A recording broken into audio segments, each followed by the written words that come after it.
Hello, I want to welcome you to another episode of Audrey Butler's Holistic Living Interviews. I am feeling honored today to have our guest, Caleb Warnock, join us today. And he has a lot of interesting things to share with us that I know you guys will find really, really valuable. I first was introduced to him when I went to a class on making sourdough bread. And the teacher there had learned from him in his book, and I went and bought that book. He co-authored this book on sourdough and traditional yeast with Melissa Richards. And I had wanted to do sourdough for a long time, but was always so intimidated by it. But going to a class and then getting that book, and of course it's got lots of pictures, which is what I need when I'm cooking, and a lot of really just practical advice. So that just helped me get off and running with my own sourdough. And my brother really loves you, Caleb. He follows more of your gardening side. He's got a little hobby farm of his own, and so he really follows Caleb on the gardening side of him. But we'll get into a little bit today besides the sourdough and the gardening. Caleb has also really dived deep into diabetes and autoimmune disease and helping that through nutrition. And so this is a man of many talents. A little bit more on his biography. He's, besides this wonderful The Art of Baking with Natural Yeast, he's the author of 24 nonfiction books. One of his other famous books is The Forgotten Skills of Self-Sufficiency. He's also the founder of the Holistic Nationwide Certified Nutritional Autoimmune Specialist program, and I'm excited to hear more about that today. And he provides nutritional counseling for clients who have already seen a long series of doctors and specialists and they have gotten worse or tried holistic approaches on their own without seeing improvement, who might need a little bit more experienced help. People who might have diabetes, high blood pressure, difficulties with weight control, autoimmune disorders, and other functional disorders. So, which is right along in the line of the people I like to help with nutrition. And as you guys know, we really believe here that food is the foundation and your lifestyle choices. So thank you, Caleb, and welcome to the program. Thank you so much for having me. Tell me a little bit about your journey that led you to founding this practice for nutrition and autoimmune and other issues. Well, I get that question a lot, and I have a hard time answering that question. I never, ever chose this path. I had no interest in this path. I didn't know anything about this path.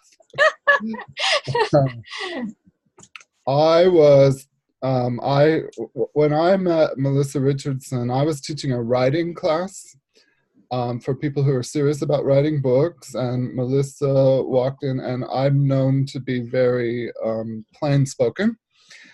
And I would tell people that I will be in a better mood if you'll bring me a treat. And Melissa Richardson one day showed up to class with a loaf of warm, homemade, natural yeast bread with butter. And that changed the course of my life. Oh. I had never heard of natural yeast. I didn't know anything about it. I had been making my own bread and doing self-reliance for a long time. I said, "What is this?" And she said, "It's Pioneer yeast." And I have never used commercial yeast since that day. That was many years ago. I'd never, ever again used commercial yeast. I had some significant health problems at that time. Switching to the natural yeast cured my acid reflux. I had an esophageal ulcer. I had a hole in my esophagus because my acid reflux was so bad. And the ulcer in my esophagus was precancerous. It was lined with what they call squamous cells. I was very sick. And that totally healed all of that. And I didn't know that had healed that. So when that healed and I was able to get off my medication, Melissa had been telling me the whole time, this is really healing, it's really beneficial, it's probiotic. I didn't know what a probiotic was, I didn't care, but suddenly I cared, and then I ended up, long story short, I ended up writing this book with her. I said, would you co-write a book with me? That book became a national bestseller. You had the bread skills, you had the writing skills. Yeah, she had the bread skills and an interest in writing, and she's a good writer, and I had the writing skills, and I already had a publisher, and I was looking for my next project, and I thought, this is a perfect project, and I was right. It became a national bestseller. And thousands of people's medical problems have been healed after switching to natural yeast based on our book. So I started having a lot of people come to me saying, okay, well now, because I was sending natural yeast all over the world because of the book. And so then people would say, okay, well now your natural yeast has fixed this. Now you got to help me fix this. And that's literally how this all got started. Oh, how interesting. I was like, I was kind of ahead of them in my journey. And so they would be like, I have this problem, can you help me? And so I was spending more and more time trying to help people. And then now I just do nutrition consultations sort of full time. And I founded this. Natural yeast is a part of fixing what's wrong with the autoimmune system. And so there's a lot of people who have a lot of autoimmune issues. And so I kind of got forced down this path. That's, to be totally honest with you, I did not plan this. I just love the journeys that life takes us on sometimes. One small step opens a whole new door. Right. I was very happy. I had a thriving career, and I didn't really need another career. But right. It turns out I kind of am good at this. So there you go. There you go. Okay. So tell me about your seed renaissance and your heirloom seeds in your gardening. Obviously, that's playing into it as well. How did that fit into the picture? So I think I was lucky enough to grow up in the kitchens and gardens of my grandparents and my great-grandparents on both sides. I'm the oldest grandchild, so I knew my great-grandparents on both sides, and they had fantastic gardens, and I was very spoiled. I grew up in real food, and then when I went off to college, we had milk cows of our own. I grew up on a farm. We raised our own beef. We milked our own cows. My grandparents had fresh eggs, and we had fresh garden vegetables. And when I went to college, it was pretty awful because I had been in this beautiful bubble of gorgeous real food my whole life, and I didn't really know it until I left home to go to college. And like, oh, there's all this other stuff out here. Like, my very first garden was a garden of strawberry plants. When I was about 8 years old, my grandpa gave me a whole flat of strawberry plants and a little extension service book on how to grow them, and I grew them ever since that day. And they were wonderful, and the grocery store strawberries were terrible, and I would grow a garden. My parents were not gardeners. They didn't have to be, because we were surrounded by family with gardens and eggs, and so I was the gardener. I wanted to have a garden. I was always excited to have a garden, and it's in my blood. I love to garden. I love to grow fresh food. And so then I got into heirloom seeds, and first I got into organic, and then I got into heirloom, and then I got into no-till, and then I got into weed-free, and it just kind of grows and grows. The more I learn how to do this, the better I get, the more people want help. I just barely got back from doing a garden consultation. People they want to do help. So then when my first book came out, the Forgotten Skills of Self-Sufficiency book, it had a whole bunch of information about these heirloom, very rare heirloom seeds that I was growing and saving the seeds from. And so then that led to me owning a seed company, because now people had read about these seeds in my book and they wanted them and they couldn't get them anywhere else. And so at first I started giving them away. Then one day my wife's like, you really need to start selling these seeds instead of doing all this work and giving all these seeds away for free. And I was like, oh, okay. So that's how my seed company was born. And in the meanwhile, and people knew my books, and so they would buy my seeds. And so I had the seed company, and then they had this nutrition, and they wanted help with their nutrition. And so I just sort of became a nutrition and garden specialist. Somehow that happened. Yes, interesting how growing our own food naturally leads to eating better. Yes, and to better health. Isn't that amazing? Right. Yes. And that's really the foundation, right? I think Yes. that so many people, well, I'm eating some fruits and vegetables from the grocery store, and you just don't realize that by the time it's grown halfway across the world and it gets to the grocery store, and it's grown in poor soil, and then it's picked at the wrong time, and then it sits around in the grocery store and in our fridge. By the time we eat it, we have lost 70% of the nutrition that plant could potentially have to feed us, and then we wonder why we're nutrient deficient. And there's just no comparability between what you grow yourself and what you buy at the store. And obviously there's, at least in my life, I've got a little bit of both, right?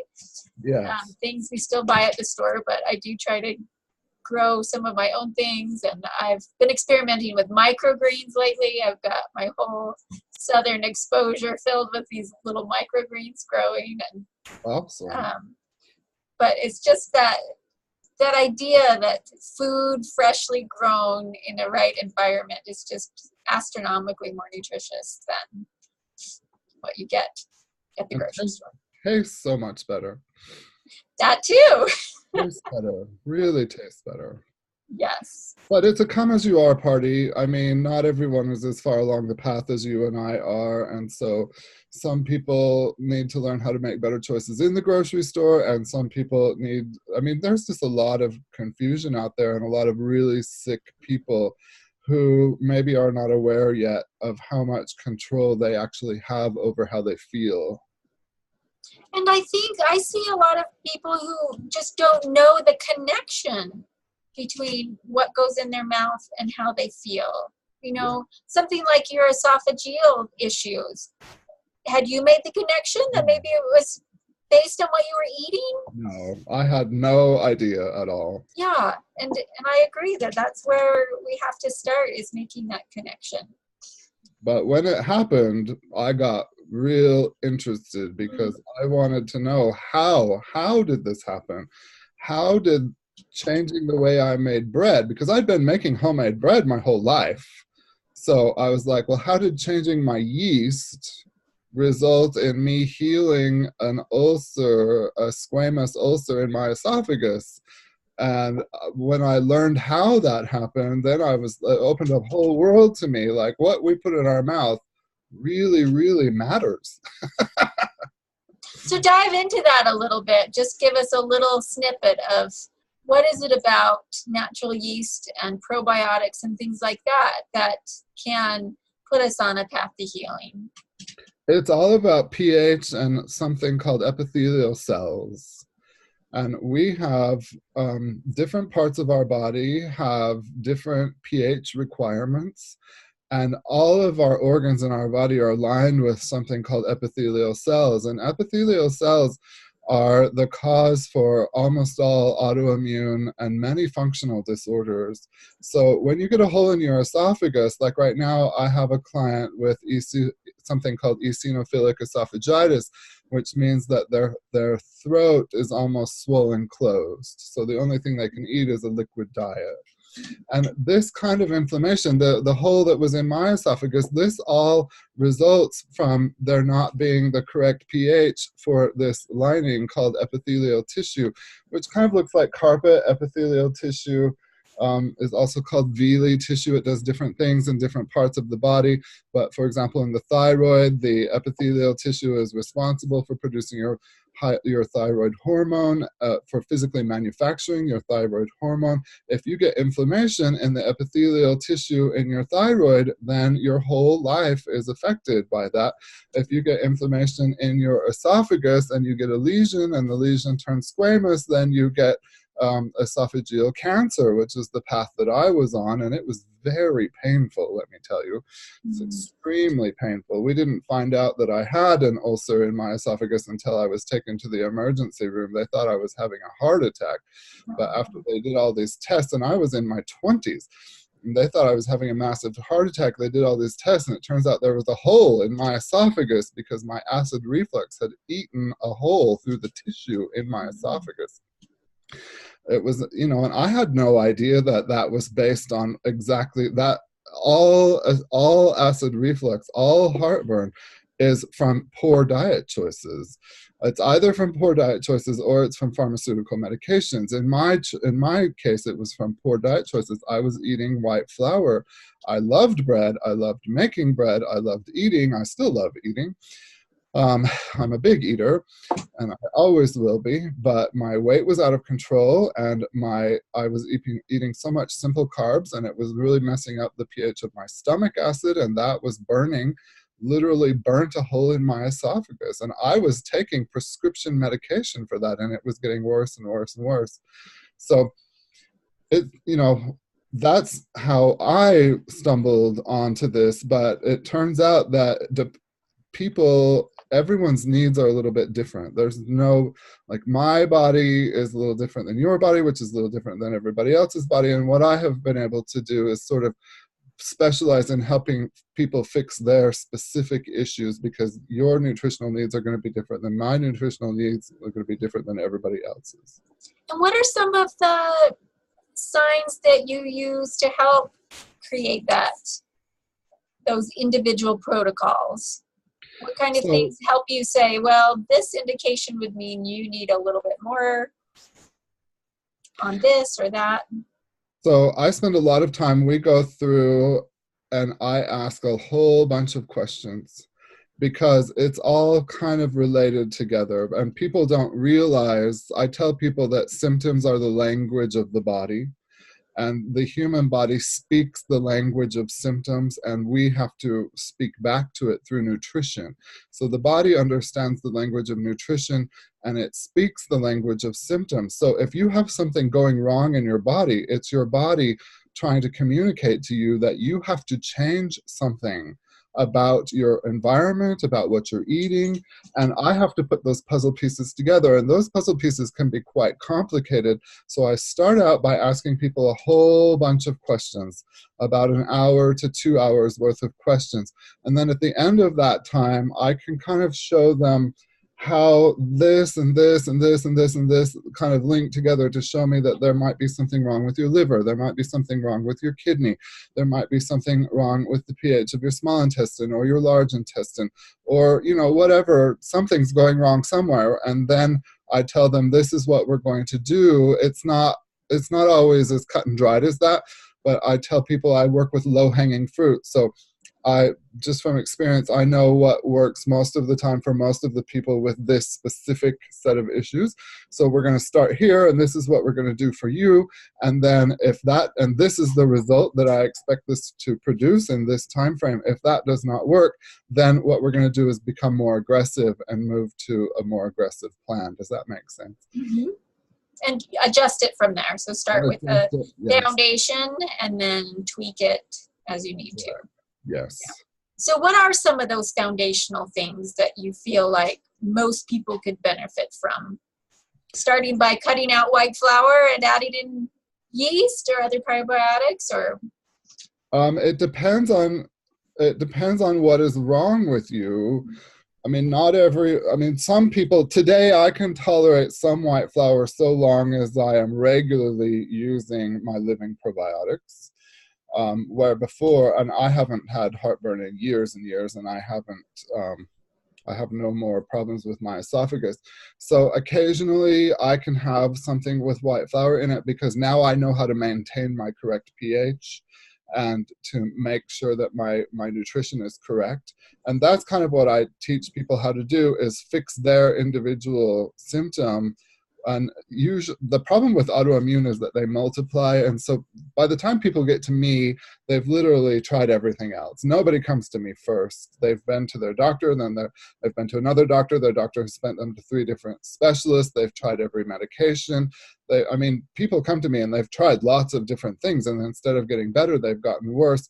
And so then I'm able to go through with a fine-tooth comb and say, well, you have multipliers of autoimmune disorder, meaning that if you have PCOS, then you probably have high blood sugar, and also your stomach acid is out of whack, and also you've got inflammation in your small intestine, and maybe you've got some celiac in there, you've got some Lyme disease in there, you've got some lymph issues going on in there, just based on all these questions that I asked them. And those things interact together inside of the body. So if you've got lymph and blood sugar, you've got neuropathy going on, you've got pH issues, all of those things create a storm that is kind of unique to you and has got to be fixed on an individual basis. Yes, very true. So a lot of, practitioners who attack autoimmune things, they start, with gut health and removing inflammatory foods in general. Speak to me a little bit about that. Do you feel like you go to that, or is it still more individual? Do you assume that people have intestinal permeability if they have an autoimmune disorder, or is it a little bit more nuanced than that? It's definitely more nuanced than that. Although I will say that there is leaky gut in many cases, but what I'm trying to figure out is what is causing all of this, because everything has a cause in every person. There's something specific is causing their issue, or their combination of issues. And so if you've got leaky gut, is that being caused because you were taking Accutane? Is that being caused because you were eating you have a cytokine cascade going on in your bloodstream? Is that being caused because you've got neuropathy from higher blood sugars? Is that because you've got fatty liver disorder? It's my job to knuckle down and find out, because I can't fix this until I know what the root cause of it is in the individual person. So I don't ever start with there's no blanket approach. And I know people get disappointed when I tell them that, because they sometimes hope that I have a magical pill. But what I have is I dig in really deep and till I find what is going on in their individual body, because it has to be fixed from the root forward. There's no, I can get, because I specialize in people with diabetes, and so more than half of my clientele are severely ill people with diabetes, or else people who are newly diagnosed with diabetes. It's usually one or the other. They're either and dying. Is that type 1 and type 2, or mainly type 2? It's type 1, type 1.5, type 2, and type 3. I work with the entire spectrum of diabetes, all age groups, everybody, every position on the diabetic spectrum. And diabetics are like snowflakes. They're like, one diabetic might be able to eat this thing and not eat this thing. And you have to go through and teach them. It takes trial and error to find out what is causing their blood sugars to be so out of control. Like, I work with people who take massive amounts of insulin, who are they're on 3 or 4 diabetic medications. And it probably has to go up every year too. And it goes up every year, and it gets worse and worse. No matter what they're doing to control it. The longer you take insulin, the less it works. Mm-hmm. And that's a very dangerous position to be in. And the more insulin you take, the more fatty liver you get. And the more fatty liver you get, the more adipose you have. And the more adipose you have, the more insulin resistant you are. Right. So it's a really vicious cycle. And the first thing I try to do is identify what's causing this. And then if they're on insulin, I always try to get them off of insulin, because insulin is so dangerous, so dangerous. And and not everyone can go totally off of insulin, but I've never met a diabetic that couldn't at least drastically reduce the amount of insulin they needed. And once you start drastically reducing the amount of insulin, your whole body changes, you feel better. And we know today that there is some, what doctors call plasticity in the pancreas and in the liver. Diabetes at its most foundational is a disease of the liver and of the pancreas both.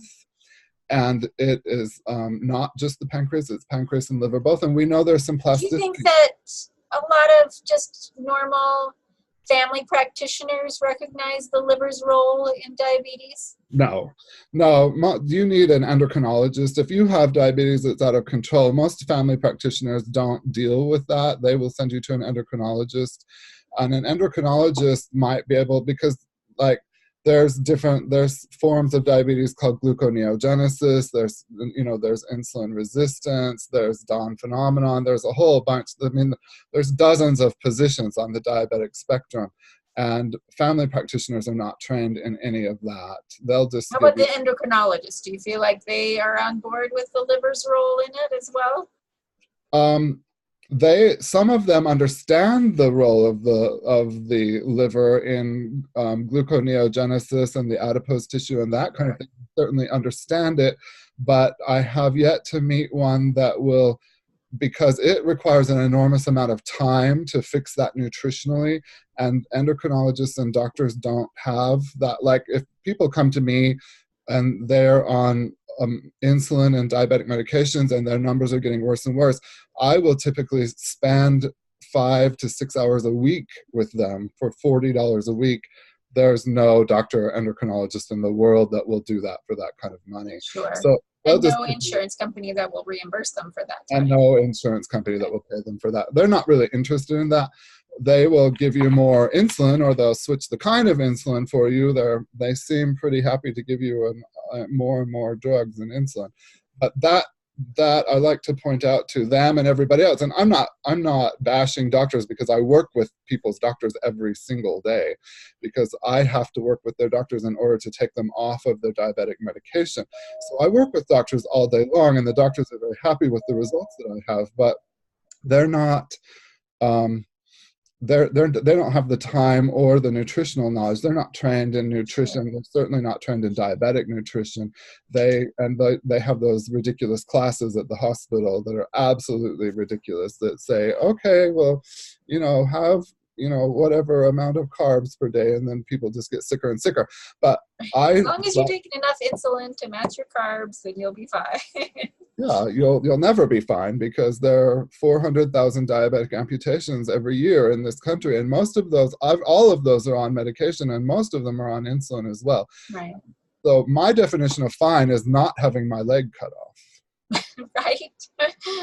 Or losing your eyesight, or losing your toes, or losing your toes, or feeling losing in your toes, teeth. getting neuropathy, right? Yeah, I mean, there are major issues with diabetes in this country, and that's the end game when you're on insulin and medication. The end game is some kind of amputation, or a massive heart attack, or a massive stroke. Or your kidneys dying and needing to be on dialysis. Yeah. Either way, there's no good answer. Nope. So a lot of the research and the nutritional world I see really polarized.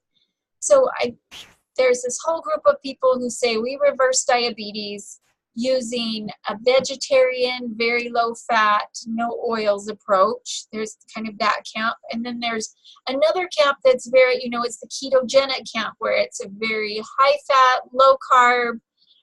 Your body can't handle carbs, so don't eat carbs. And, they're really polar opposites. So I wanted to ask you what your take is on those two extremes. I call this the year 2 rule. And this applies to diabetes, it applies to autoimmune, it applies to gardening, it applies to the internet, it applies to Instagram, it applies to everything in life. And that is, it's really easy to say, oh, look, I cured my diabetes by going on the keto diet. Well, what you did was temporarily lower your blood sugar. So you come back to me in 2 years and show me that you have sustained this for 2 years, and then I will give you a gold star. But that's not what happens. When you're diabetic, you can't have a temporary reduction in blood sugar is useless. You've got to have a permanent reduction in blood sugar. So sure, I tell people I love the keto diet because it gets me lots and lots of clients, because people go on the keto diet and it temporarily lowers their blood sugar and they get very excited, and then it kicks in a form of diabetes that is horrible called gluconeogenesis, and then nothing you do works. No medication will work, there's no diet that will work, and so then those people get desperately ill and they come to me for help. So I say, sure, go ahead and do the keto diet, then you'll end up as my client. And I'm being cynical, but it's true. So you're mopping up a lot of the damage from that, huh? I do a lot of mopping up. Some of my clients don't come to me until after their amputation. I have clients who don't come to me until after their stroke. I do, as I said, I'm the person that the worst cases come to. Desperate. They're desperate. They're dying. They're literally dying. And they're getting worse and worse and worse, and they've had something cut off. I have a client right now who didn't come and reach out and to get help until he had lost most of his teeth from diabetic gum disease. I have several people who've had massive diabetic strokes. I have people who have had diabetic amputations. And so, other people who are taking 300 units of insulin a day and are so sick and getting worse and worse and worse. And of course, the more insulin you take, the more your weight goes out of control, then the worse your diabetes gets. It's an ugly, vicious cycle. Yeah, it is. How about the vegetarian approach? What do you say to that? That won't work either. I mean, that will work. There is no blanket approach because you have to know where you're at on the diabetic spectrum in order to even begin having a permanent solution. Most people I know who are nutritionists don't even know one thing about the diabetic spectrum. They have no idea. There are dozens of positions on the diabetic spectrum. They've never heard of LATO 1.5. They don't know anything about type 3. They don't know anything about gluconeogenesis. They don't know how to deal with Dawn phenomenon. They don't know about brittle diabetes. They don't know about short-term diabetes. They don't know any of these things. And so unless you know that, how can you create a permanent solution for somebody? That's why I call it the 2-year rule. There are lots of people in the world who can give you very short-term results with diabetes, but that's not, if that doesn't keep your numbers permanently under control, you haven't accomplished anything. Yeah, I couldn't agree more. Very, very true. That's interesting. And it actually does a little bit of damage because the more temporary solutions people are given they do them for 2 or 3 months and they work, and then they start to get sad because it stops working and they get more and more depressed. They start to believe that maybe there is no hope for them. And I would like to make very clear that I have never ever had a diabetic client who I could not offer major improvement to their situation. But it is not easy. It is hard work and it is time-consuming work. It requires a lot of work on the part of them and on myself too. It's not magic.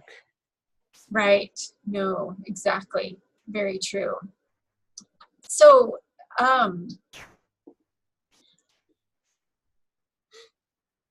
obviously, can you tell me a little bit more? I mean, I'm a nutritionist. I have a background in this, and I would like to think that I have a good handle on gluconeogenesis and some of these other things. When you say type 3 diabetes, in my mind, that's actually Alzheimer's and brain disease. What is that what you're talking about when you say type 3 diabetes? Or type 3 diabetes is insulin resistance in the tissue of the brain. Okay. All right. The last tissue in the body that becomes insulin resistant is the tissue of the brain. And then you start having memory events, and then you start losing your memory, and then you go down a very ugly path.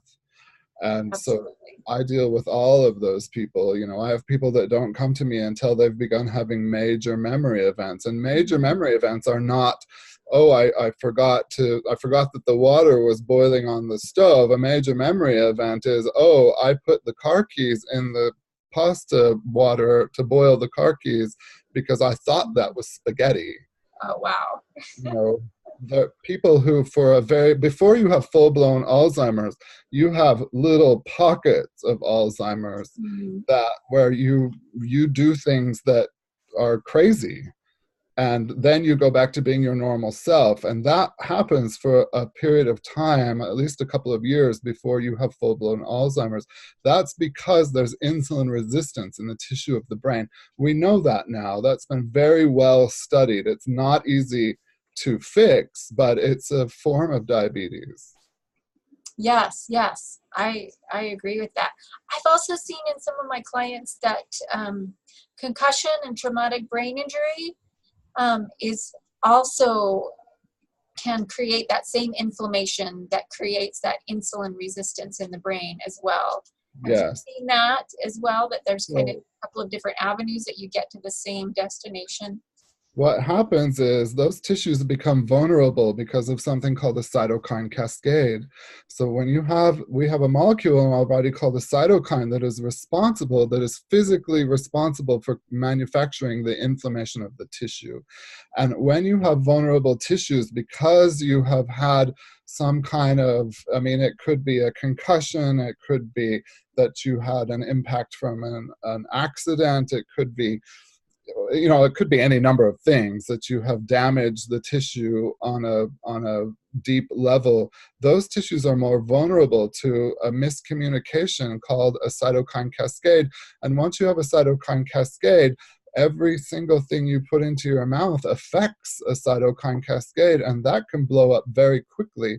Those cytokine cascades are also often responsible for creating multipliers of autoimmune disorders. So if you have Lyme disease, then you're very likely you might get lupus. If you have lupus, you get type 2 diabetes. If you have PCOS, you're almost certainly going to get diabetes if you don't do something about that. If you have Hashimoto's, then you might get celiac. Or if you have celiac, you might get Hashimoto's, because these things spread out inside the body and start affecting different organs inside the body system because So it's of these. really just the same biochemical process going on. It just happens to attack a very specific part of the body.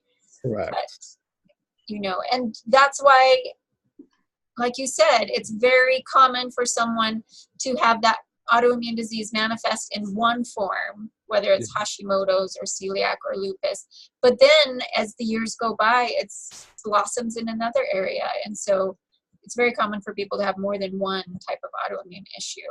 Yes. At the same time. And autoimmune, a lot of people don't know that autoimmune issues are multiplied by a number of things. They are multiplied by NSAID pain relievers. So ibuprofen, Tylenol, aspirin, if you're taking large amounts of any of those can multiply the cascade cytokine inside of your body. If you are eating a diet that is high in simple carbohydrates, that's going to foment a cytokine cascade. And it just depends on who you are individually, where those attacks are going to manifest. So, because each of us have genetic weaknesses, those weak areas that are going to burst first. But yeah, that's a good way to explain it, because that is actually kind of how it is. That's an area that bursts first, and then it'll build up, and then it'll burst in another area, and then in another area. And that's where I specialize, is putting that puzzle together to kind of tell you, and why I work with doctors, because I send people and I say, listen, this is what is going on inside of you, and so this is what you and your doctor need to know, and this is how we're going to work on this nutritionally. Meanwhile, this particular medication that the doctor has you on is actually making you worse, and this is why. Or on rare occasions, I say to people, like I had a man come to me who was having rare forms of Hashimoto's. There's a multiplier that can lead to blindness, and this man had this very rare form of Hashimoto's that was leading him to be blind. And I said, listen, you've got to go to your doctor immediately, and you've got to be put on a steroid, because if you don't get this taken, you've got to get the inflammation out of your eyes as an emergency situation. Otherwise, you're going to be totally blind. That there is a time and a place where even I will suggest to people that they need a short-term pharmaceutical medication, because that will give me a window of time to fix it nutritionally. If they're imminently in danger of losing an organ or a body part, sometimes we have to put them on a pharmaceutical medication in order to give me time to get the other things out of their body. That happens on rare occasions. And I sent a note to him and I said, listen, this guy's going to lose his eyesight within weeks if you don't get him on this steroid. And sure enough, the doctor put him right on the steroid, and then we were able to deal with it nutritionally to bring that down. But these guys, there's a wonderful emergency There's no measure that. training for that. That's not something that a doctor would necessarily recognize. And a Interesting. really specialized endocrinologist might recognize it, but an endocrinologist, unfortunately, in our medical system, they're very difficult to get into, to even see, and they're not the frontline people. So it's most often that you're dealing with a family practitioner who is not necessarily an expert in autoimmune disorders. Sure. Yeah, absolutely. Talk to me about gluten and autoimmune. Do you think it's as widespread as a trigger to that cytokine pathway as a lot of people do? So gluten in the nutritional world is really something called gliadin and glutenin. Right. The normal civilian people call it gluten, but gluten in the microscopic world is made up of two long-chain proteins called gliadin and glutenin. And gliadin and glutenin are not broken down. There's no human bodily process to break down those long-chain proteins. So I tell people it's kind of like dragging barbed wire through your digestive tract. And through the whole history... That's a very painful image. Well, that's what creates the leaky gut. I mean, that's literally what is happening, because those long-chain proteins are damaging the whole digestive tract as they go through there. And that causes inflammation, and that inflammation causes leaky sections in what we call tight junctions in the epithelial cells of the small intestine. And then once you get a tight junction, just for your viewers, you're probably aware of this, but in the epithelial tissue of the small intestine, we have individual cells because the nutrition has to go through something that we call the lumen, which is the small intestine. It has to physically pass through a cell through a reverse osmosis process into the bloodstream on the other side. That's how all nutrients enter our body. They have to physically transverse through a human cell in order to do that. But you can't break down those long-chain proteins, and it's like dragging barbed wire across there, and that creates inflammation. And we have these things called tight junctions, and this tight junction is supposed to look like this, and nothing is supposed to be able to go in between these cells. But when you get inflammation, it opens up those tight junctions, and all of a sudden you're getting stuff in your bloodstream that you were never supposed to have in your bloodstream. And that can lead to inflammation all over the place inside of. And then our immune cells recognize it as foreign, right? And tag those proteins that get through that shouldn't have gotten through. Correct. So suddenly your immune system is like, invader, invader, invader. And some people it can take care of that, but the worse the problem gets, the less your body can take care of it. So your body produces something called immunoglobulins. There's a whole bunch of different categories of immunoglobulins. So sometimes when people go to their doctor, they might see on their blood panel there's an IgM test, and there's an IgA test, and there's an IgN test, and an IgG test. And those are just blood tests to find out, do you have a high level of a particular kind of immunoglobulin? Because every single immunoglobulin has a particular thing in your blood that it's trying to attack and digest to keep from getting into your bloodstream. When you've got leaky gut, then you've got problems with stuff in your bloodstream, and it becomes overwhelming to your body. And then it depends on where you're, anyway, it's complicated, but it depends on, it might manifest most in your Hashimoto's, it might manifest most in your kidneys, it might manifest in your gallbladder, it might manifest here, there, everywhere. You just don't know once you open Pandora's box. And then once it manifests in one place, it's likely going to start manifesting in another place, and people get sicker and sicker. But the point that I wanted to make about glutenin and gliadin is that the only thing that breaks down glutenin and gliadin into amino acids, which can safely transverse through the epithelial lining of the lumen in the small intestine, is natural yeast, which is how I was fixed in the first place. It's very fascinating. Natural yeast puts these long-chain proteins, glutenin and gliadin, through a process science calls hydrolysis, which allows these long-chain proteins to be broken into individual amino acids to make them safe for human digestion, which does not happen with grocery store yeast, which many people do not realize became genetically modified in 1984. So there is no natural yeast in the grocery store anymore. They used to sell it all the way up until fast-acting yeast. Quick rise or facts, Right. all of these patented yeast. Every yeast in the grocery store has a patent on it. Every single one of them. I have read every patent on yeast that has ever been filed in the history of the United States. I have read every single patent. All of the modern ones, all the way back to the 1890s when the first yeast patent. And you cannot patent anything in the United States that is naturally occurring. And in the patent for yeast, you have to do what they call the art of, to tell how you changed what naturally occurs. And it is fascinating. And they go right in there and they say, listen, we today, for the yeast that are in the grocery store today, we went in and we used these chemicals to genetically damage the genome, and we did it thousands of times until we tested one that made bread rise rapidly, and then we isolate that, and then we keep it in these ultra expensive facilities because it cannot get contaminated with real natural yeast, and then we multiply it, and then we sell it, we patent it, and we sell it. That's exactly what it says in those patents.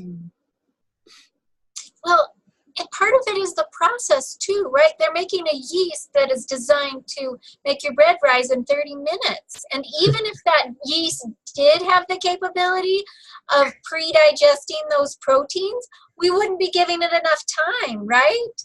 Whereas natural yeast, when you give it 8 to 12 hours, that's where you're saying to those natural yeast, okay, go to work, go pre-digest those proteins, break them apart so that we can digest them. But guess what? It takes them a couple of hours to do that. Yeah, or more than a couple right. of hours. Well, yeah. 12 hours minimum, I think, is your golden window around there. And that, most people don't realize that all affects the pH of your gut. So when you use sourdough bread, it has a positive effect on the pH of your small intestine.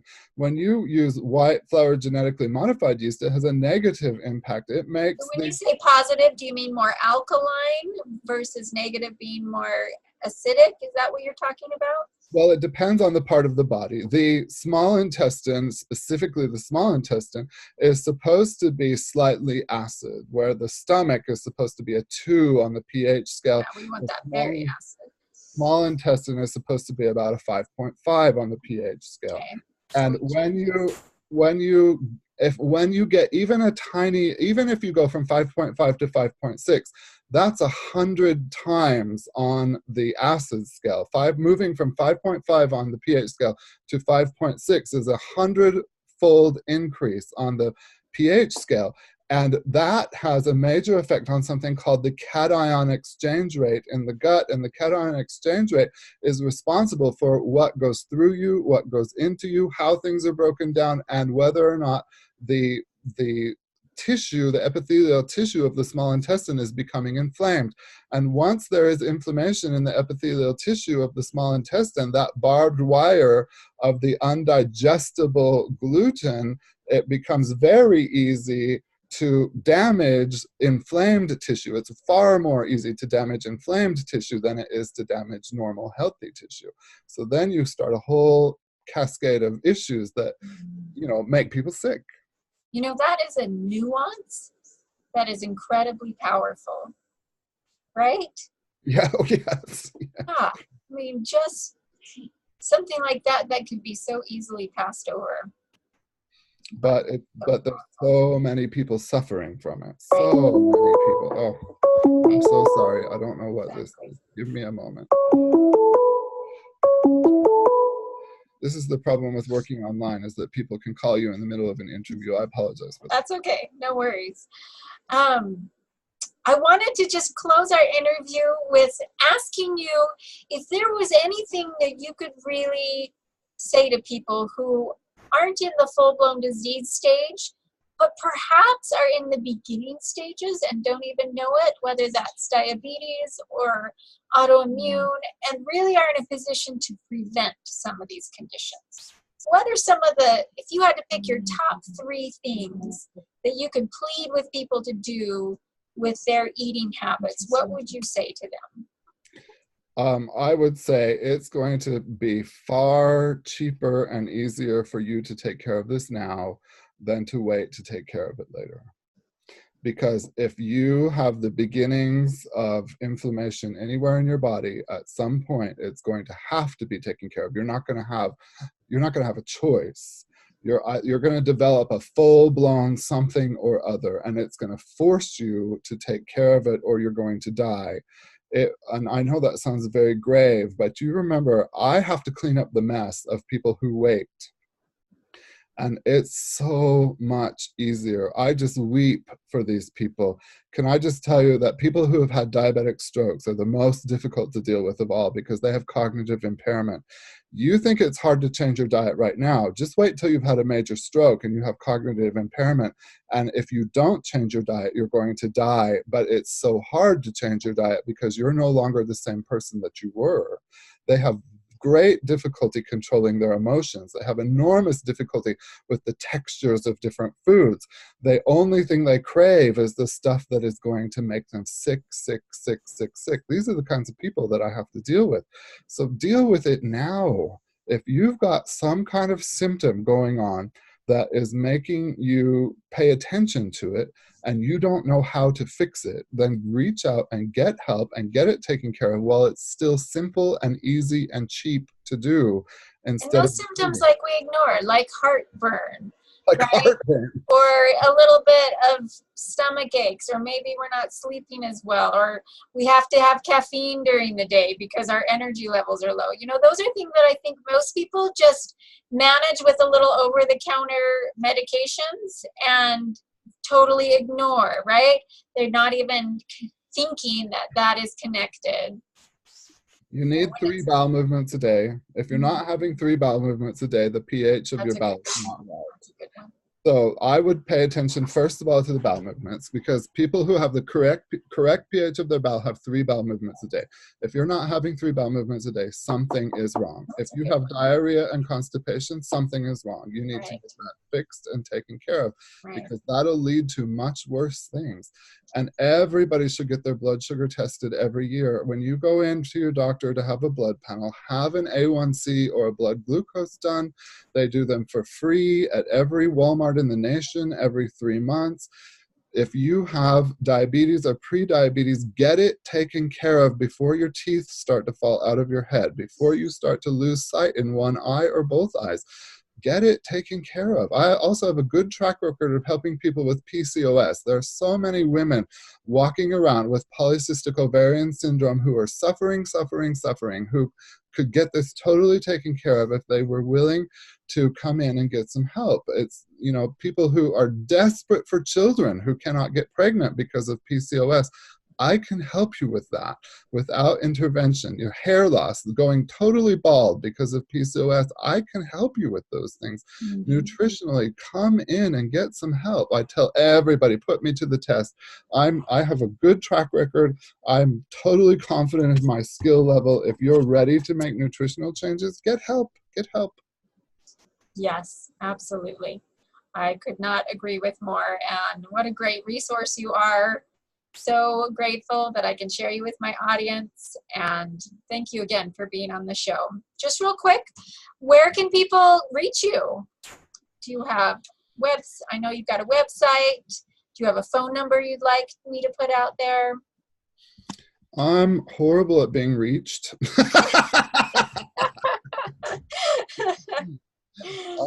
I can give you my phone number. I don't. My phone number is 435-243-7105. I'm reachable on Facebook. People can look up Caleb Warnock on Facebook. They can text me. My email is seedrenaissance@gmail.com. I'm very, very busy.